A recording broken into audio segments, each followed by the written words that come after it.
dina atiku tansah nelongso momong anak loro atiku kaya kesiksa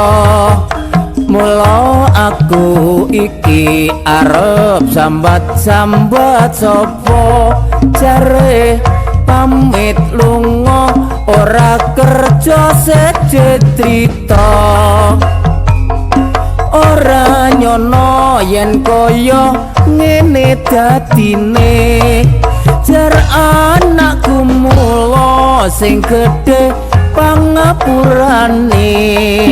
bapak luru rasa sing penting ana duwite najan tukang rasa nyoto gedhe paedahe luru rasa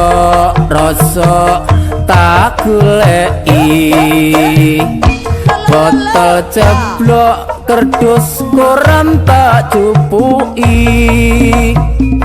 saben dina budal esok mulai sore najan luru rasa aku bisa nyambut gawe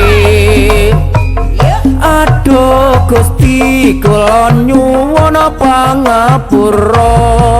merga kula niki kena beka rencana